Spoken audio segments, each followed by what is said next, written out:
You mentioned AI and technology and your love of and working in this world of technology, but you recently said that you see disruption in the software space as incredibly real and AI changing the role of financial services companies.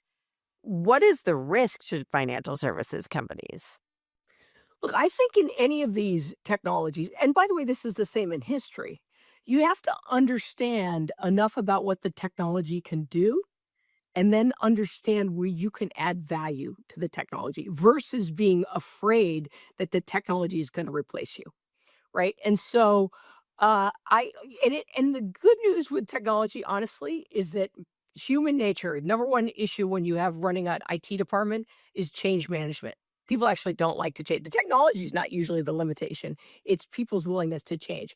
So I think the good news is it takes much longer to become part of a business and disrupt a business than in general people expect, and it's because of people.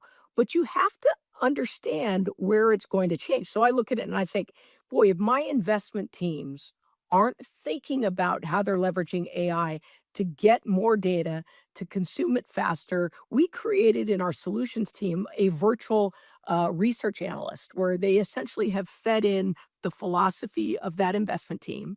It's looked at historical trades and it sits there as part of the investment committee so that when they're making a decision, it'll say, hey, by the way, our philosophy is X.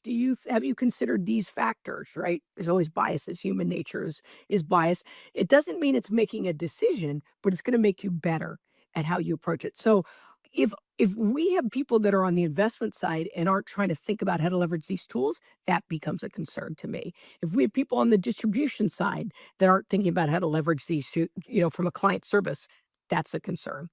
Yeah, that's so interesting. And so, how does your work in tokenization fit into all of this and building on the blockchain? Because I guess on one hand, if everything is moving over to AI, does that make tokenization and blockchain less important? No, so first of all, you have to think about just blockchain is a programming language, and it does 3 things really well. Number 1, it has a source of truth. The second problem after change management in IT departments is the quality of their data, right? And why if I go grab a piece of data and it's outdated, suddenly it's wrong. Or I go grab a piece of data and that wasn't the source of truth, it's wrong. So that coordination around data is actually a huge issue in IT departments.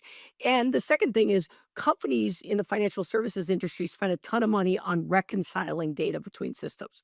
Blockchain is only one source of truth. So not only do I not have to reconcile that data within my own firm, but we don't have to reconcile that data with the counterparty because you also have to reconcile with your counterparty. It all goes away with blockchain and it's immediately up to date and current. The second thing it does is it has this ability to execute a smart contract. So whatever you and I agree in our transaction, it gets programmed into it. So I have comfort if you're selling me real estate. I don't have to go to the title company to validate that you have the rights to that real estate. It's actually embedded in that smart contract in the token. So we're going to be able to take a lot of friction and costs out of transactions because I can program that in there. I know that you have the rights to the ownership because you have the token. And two, I know what the terms are going to be because they've been programmed in.